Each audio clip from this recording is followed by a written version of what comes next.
नमस्कार, हरियाणा न्यूज देख रहे हैं आप और मैं हूं आपके साथ हितेंद्र। आपका स्वागत है हमारे खास कार्यक्रम हरियाणा डायरी में।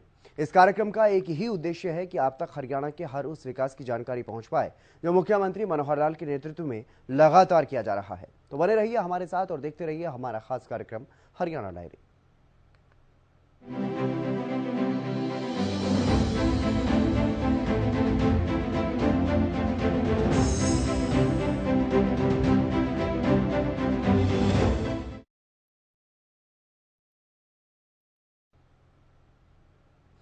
हरियाणा की मनोहर सरकार ने ऑटो अपील सिस्टम चलाया, जिसका व्यापक असर भी देखने को मिल रहा है।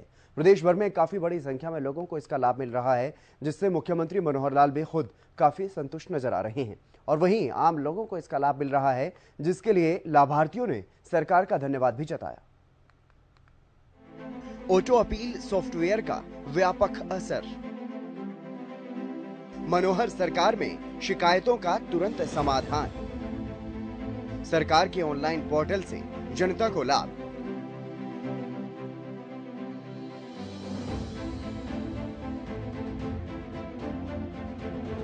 हरियाणा सरकार के ऑटो अपील सॉफ्टवेयर का व्यापक असर देखने को मिल रहा है। मनोहर सरकार ने वैसे तो जनहित में कई योजनाएं चला रखी हैं, लेकिन इनमें से एक विशेष है ऑटो अपील सिस्टम, जिसके जरिए आप ऑनलाइन अपनी शिकायतें कर सकते हैं और समाधान करा सकते हैं। यानी सीधे शब्दों में कहें तो इधर शिकायत और उधर सॉल्यूशन।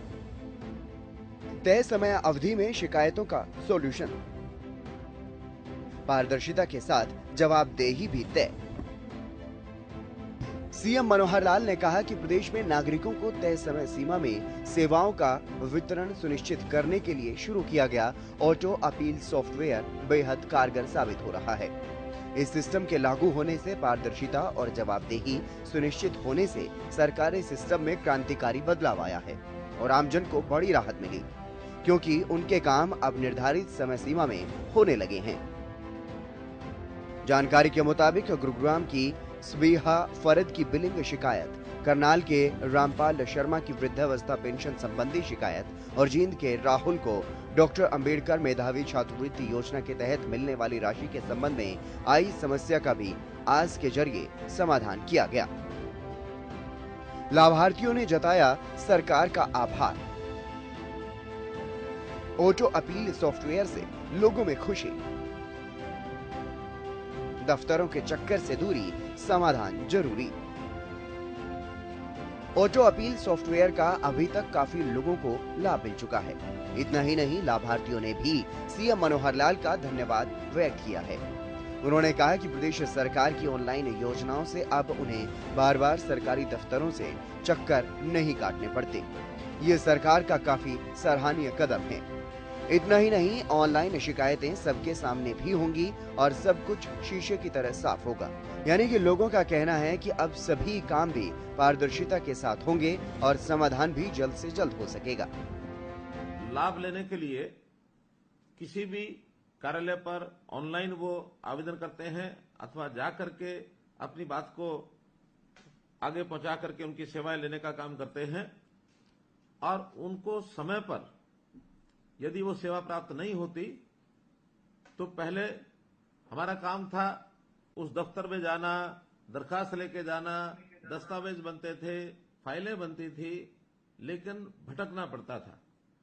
इस सारी व्यवस्था से जब चिंता हुई तो हमें लगा कि इसका कोई एक ऐसा सिस्टम बनाना चाहिए कि एक बार कोई उपभोक्ता अपनी बात को ले जा करके अपना अप्लाई करे, ऑनलाइन करे अथवा अपनी कागज की एप्लीकेशन दे करके आए, उसके बाद उसकी चिंता नहीं होनी चाहिए, वो काम अपने आप हो। जनता को अपील मुक्त व्यवस्था देने पर जोर। एक क्लिक कीजिए, 663 सरकारी योजनाएं लीजिए।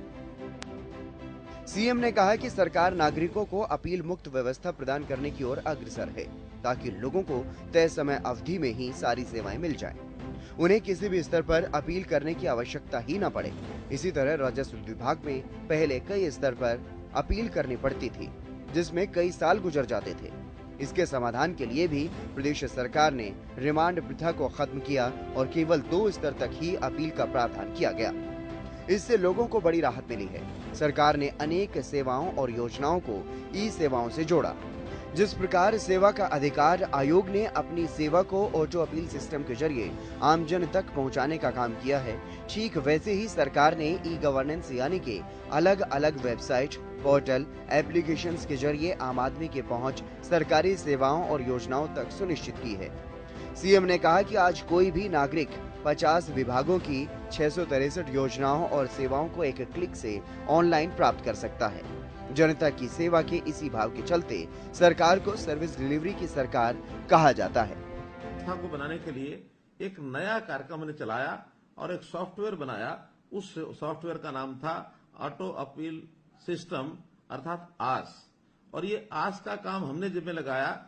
जो हमारा राइट टू सर्विस कमीशन है, ऐसे राइट टू सर्विस कमीशन जो हमको सेवाओं का जो एक ऑर्गन बना हुआ है, जो सरकार ने बनाया है, ऐसे कमीशन के जिम्मे काम लगाया। तो उन्होंने एक सिस्टम के माध्यम से जितने दिन में सेवा मिलनी चाहिए, अगर उस समय तक नहीं मिली तो बाद में अपने आप उसकी प्रथम चरण की अपील वो चली जाएगी। और अगर 30 दिन के अंदर वहां भी उस समस्या का हल नहीं हुआ तो अपने आप द्वितीय अपील के लिए वो उससे ऊपर के अधिकारी के पास चली जाएगी। और अगर 2 अपील में भी वो काम नहीं होता तो अपने आप ऑटोमेटिकली वो आयोग के पास चला जाएगा। तो एक इस प्रकार की सिस्टम बनाया गया। और इसमें से मुझे बड़ी खुशी है आपको बताते हुए कि जब से ये सिस्टम लागू किया है, 1 सितंबर 2021 को ये सिस्टम शुरू किया था और लगभग इसको 1.5 साल से ऊपर समय हुआ है। इस 1.5 साल में और मैं बहुत हैरान हो रहा हूं कि 6,54,000 अपीलें वो अपने आप बिना किसी की अपील किए भी 6,54,000 अपीलें हुई। और जिसमें से 6,10,000 अपीलों को और सुन लिया गया है। उनके ऊपर कोई ना कोई कार्रवाई कर दी गई है, या तो आपका काम पूरा हो गया है, और अगर काम मान लो नहीं होने वाला है तो चाहे वो रिजेक्ट भी हुआ हो, लेकिन टाइम के अंदर आपको उसका जवाब मिला है। और इसके लिए कई जगह तो दोषी अधिकारी उनको वार्निंग भी दी गई है, उनके खिलाफ कार्रवाई करने के लिए भी लिखा गया है, और कईयों के ऊपर तो आर्थिक दंड फाइन भी किए गए हैं। तो इस प्रकार से इस सिस्टम को जो शुरू किया है। सीएम ने बताया कि प्रशासन की जनता के प्रति जवाबदेही तय करने, कागजी कार्रवाई को कम से कम करने के लिए हरियाणा सरकार ने 1 सितंबर 2021 को ऑटो अपील सिस्टम की शुरुआत की थी। इस सिस्टम पर 33 विभागों की 384 सेवाएं ऑन बोर्ड की जा चुकी हैं। इसके लिए सीएम ने सेवा का अधिकार आयोग के अधिकारियों की भी पीठ थपथपाई। उन्होंने कहा कि आज के लागू होने से समय पर सेवा न मिलने से लोगों की तरफ से पहली शिकायत निवारण प्राधिकरण को एक स्वचालित अपील की जाती है। अगर पहली शिकायत निवारण प्राधिकारी 30 वर्किंग डेज में नहीं करते तो अपील स्वचालित रूप से दूसरे शिकायत निवारण प्राधिकारी के पास चली जाती है। इसी तरह अगर वो भी 30 वर्किंग डेज में अपील का निपटारा नहीं करते तो अपील स्वचालित रूप से सेवा का अधिकार आयोग के पास जाती है। सीएम ने कहा कि सेवा का अधिकार आयोग द्वारा ऑटो अपील सॉफ्टवेयर की नियमित मॉनिटरिंग की जाती है। इसके अंतर्गत 5 सितंबर 2021 से 17 मार्च 2023 तक कुल 6,54,799 अपील दायर हो चुकी हैं। इनमें से 6,10,145 अपीलों का निपटारा किया जा चुका है। उन्होंने कहा कि हरियाणा सरकार भी ईज ऑफ लिविंग की दिशा में आगे बढ़ रही है ताकि प्रदेशवासियों का जीवन भी खुशहाल व समृद्ध बन सके। उन्होंने कहा कि अपील अंत्योदय सरल पोर्टल पर ऑनलाइन या फिर सरल हेल्पलाइन 0172396840 पर कॉल करके भी दायर की जा सकती है। साथ ही ये भी एक अच्छी बात है कि पात्र व्यक्तियों द्वारा खुद सिस्टम पर 5,500 से ज्यादा अपील दायर की गई हैं, जो कि साफ दर्शाता है कि आम लोग सेवा का अधिकार अधिनियम और आज के प्रति जागरूक हो गए हैं।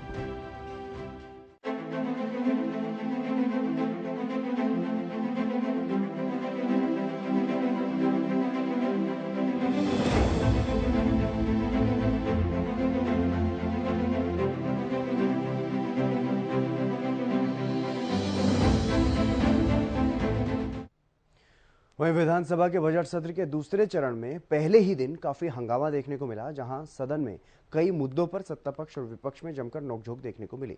तो वहीं बाजरा किसानों के मुद्दे की गूंज भी सदन में सुनाई दी। इस पर मुख्यमंत्री मनोहर लाल ने खुद बताया कि कैसे बाजरा किसानों के हित में मनोहर सरकार ने फैसला लिया और किसानों की भावांतर भरपाई की गई। एक रिपोर्ट आप देखिए।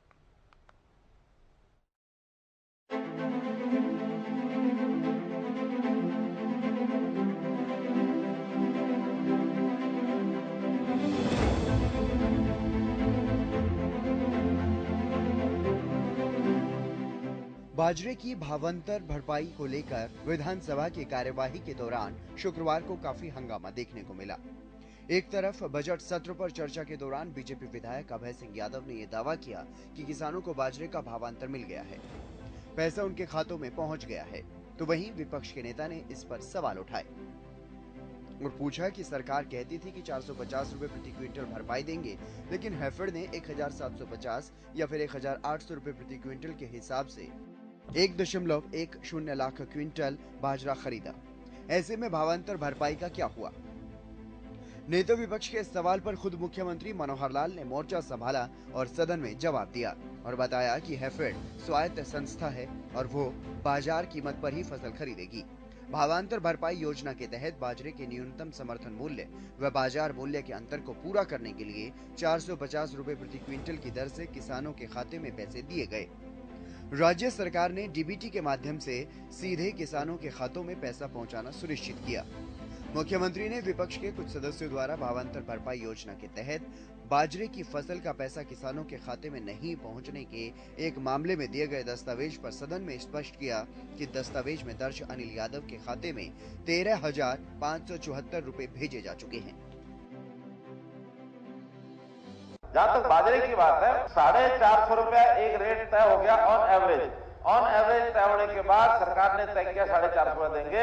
बाद में कोई किसी भाव बेचे, किसी भाव खरीदे, HAFED is not government. HAFED अपनी एक पीएसयू है, वो कमर्शियल रेट पर अपने बाजार भाव से खरीद सकती है। चाहे उनको 1750 का, उनको 2200 खरीदना पड़ेगा तब भी वो खरीदेंगे।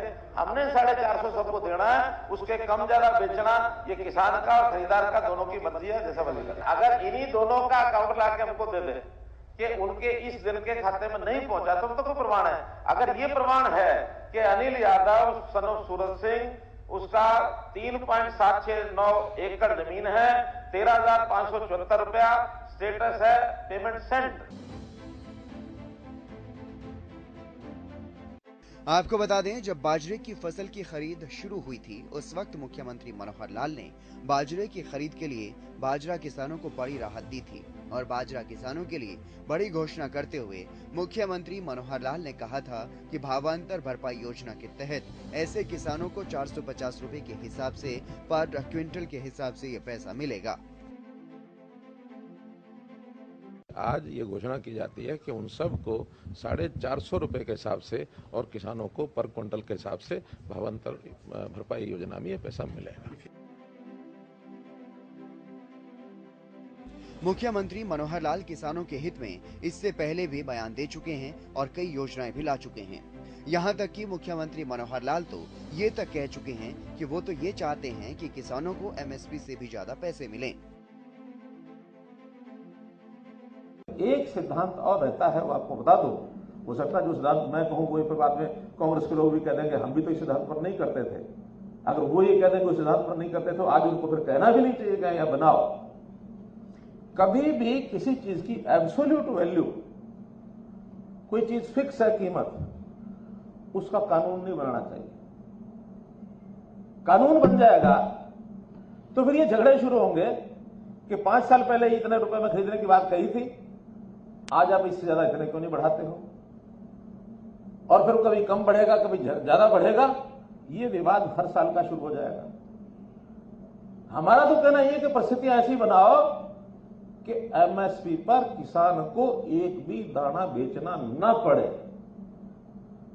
मेरी बात समझ रहे हैं? अगर उसको एमएसपी से ऊपर मिलेगा तो एमएसपी पर क्यों बेचेगा?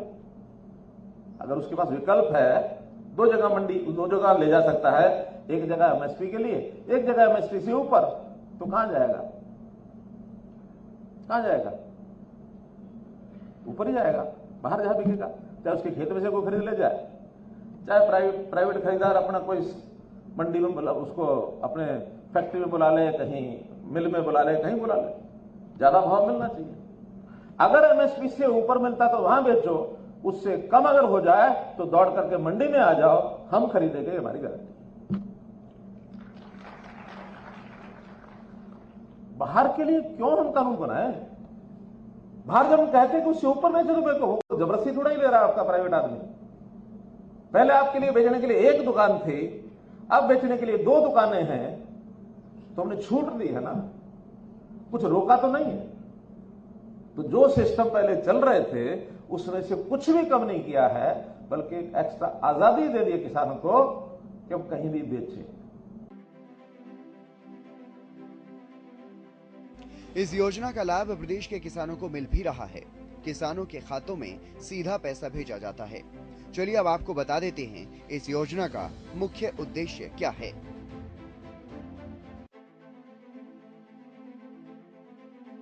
भावांतर भरपाई योजना के मुख्य उद्देश्य: मंडी में सब्जी व फल की कम कीमत के दौरान किसानों का निर्धारित संरक्षित मूल्य द्वारा जोखिम को कम करना, कृषि में विविधीकरण के लिए किसानों को प्रोत्साहित करना,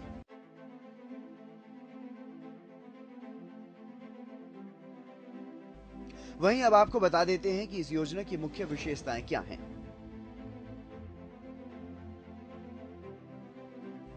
भावांतर भरपाई योजना की मुख्य विशेषताएं: सब्जी काश्तकारों को जोखिम मुक्त करना,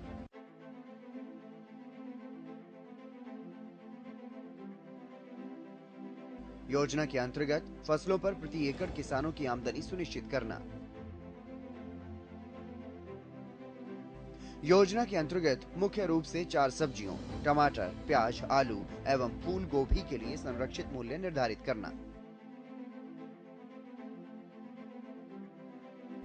मंडी में निर्धारित अवधि के अंदर सब्जी के कम दाम में बिकने पर वेबसाइट www.hsamb.gov.in पर BBYE पोर्टल के माध्यम से पंजीकृत किसानों को संरक्षित मूल्य तक भाव के अंतर की सरकार द्वारा भरपाई। इस स्कीम का लाभ भूमि मालिक, पट्टेदार या किराए पर काश्तकार लेने के पात्र। मुख्यमंत्री भावांतर भरपाई योजना मुख्यमंत्री मनोहर लाल की किसान हितैषी सोच का ही परिणाम है। मुख्यमंत्री मनोहर लाल हमेशा यही चाहते हैं कि प्रदेश का किसान खुशहाल रहे और किसानों को किसी भी प्रकार की परेशानी का सामना न करना पड़े। इसके लिए समय समय पर मुख्यमंत्री मनोहर लाल कई बार किसानों के लिए बड़ी घोषणाएं करते हुए भी नजर आ चुके हैं।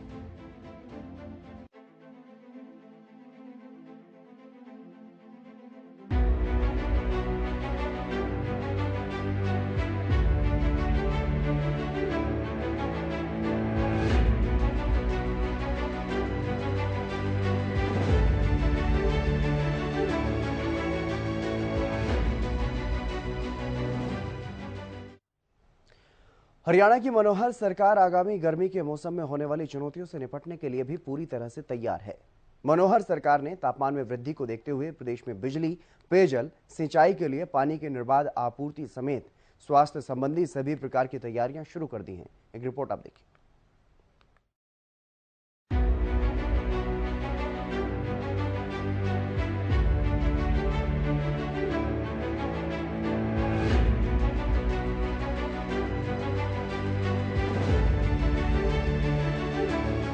हरियाणा की मनोहर सरकार ने आगामी गर्मी के मौसम में तापमान में वृद्धि को देखते हुए प्रदेश में बिजली, पेयजल, सिंचाई के लिए पानी की निर्बाध आपूर्ति समेत स्वास्थ्य संबंधी सभी प्रकार की तैयारियां शुरू कर दी हैं।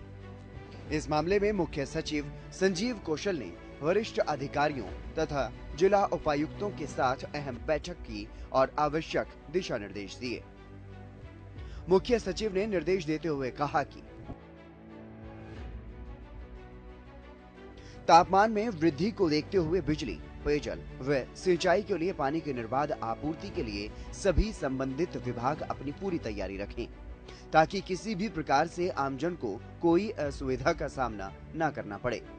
इसके अलावा हीट वेव के कारण होने वाली बीमारियों के बचाव के लिए भी स्वास्थ्य विभाग पूरी तरह से मुस्तैद रहे। साथ ही हीट वेव के कारण फसली नुकसान न हो, इस पर भी संबंधित विभाग पूरी निगरानी रखें। मनोहर सरकार हर तरह की चुनौतियों से निपटने के लिए पूरी तरह से तैयार रहती है और इस बैठक में मौसम में होने वाले बदलावों को लेकर होने वाली चुनौतियों से निपटने के लिए मुख्य सचिव ने अधिकारियों को निर्देश देते हुए कहा कि राज्य की मनोहर सरकार की पहली प्राथमिकता पीने के पानी की है। तत्पश्चात सिंचाई के लिए पानी की आपूर्ति सुनिश्चित की जाएगी। इसलिए जन स्वास्थ्य अभियांत्रिकी तथा सिंचाई एवं जल संसाधन विभाग के अधिकारी पीने की उपलब्धता व उसका उचित उपयोग सुनिश्चित करें और फील्ड अधिकारियों के लिए एसओपी भी जारी करें। हीट वेव व हीट स्ट्रोक से नागरिकों के बचाव के लिए व्यापक प्रबंध किए जाने चाहिए। साथ ही गर्मी में आगजनी की घटनाओं पर अंकुश लगाने के मद्देनजर फायर ऑडिट कराने के भी निर्देश दिए। मुख्य सचिव ने सभी जिला उपायुक्तों को निर्देश देते हुए कहा कि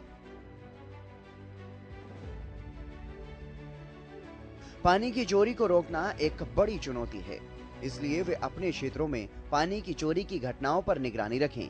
यदि ऐसी कोई घटना घटित होती है तो तुरंत उस पर कार्रवाई करें। इसके लिए विशेष टीमें भी गठित की जा सकती हैं।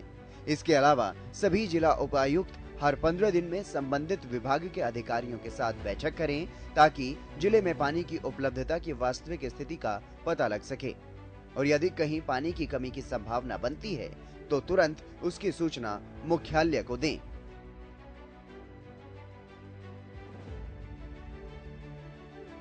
मुख्य सचिव ने कृषि विभाग के अधिकारियों को निर्देश देते हुए कहा, या अन्य कोई सीजनल फसल खराब न हो, इसके लिए विभाग लगातार निगरानी रखें और किसानों को सिंचाई के तौर तरीकों समेत अन्य आवश्यक जानकारियां सहित समय समय पर एडवाइजरी भी जारी की जाए।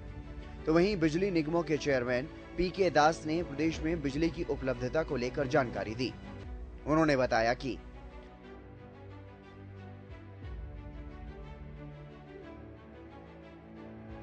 वर्तमान में प्रदेश में बिजली की उपलब्धता में कोई कमी नहीं है। मांग के अनुसार बिजली की आपूर्ति की जा रही है। आगामी गर्मी के मौसम के दौरान मई, जून और जुलाई माह के दौरान अतिरिक्त बिजली की मांग उत्पन्न होती है, जिसके लिए अभी से व्यवस्था कर ली गई। उन्होंने बताया कि रबी सीजन के दौरान किसानों को 2 घंटे अतिरिक्त बिजली भी दी जा रही है।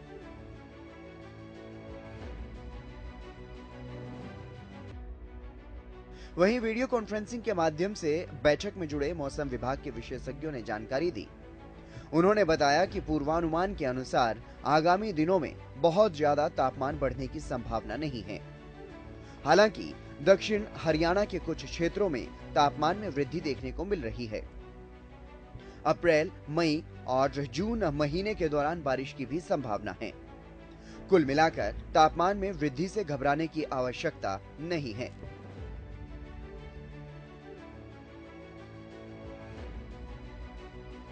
मौसम में जब जब परिवर्तन होता है तब तब सरकार के सामने कई चुनौतियां खड़ी हो जाती हैं।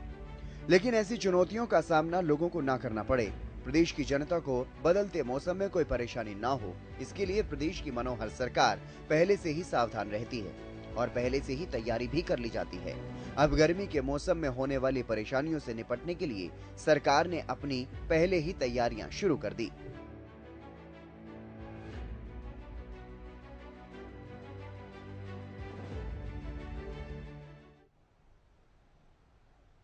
चलिए, हरियाणा डायरी में आज के लिए बस इतना ही। आप देखते रहिए हरियाणा न्यूज़।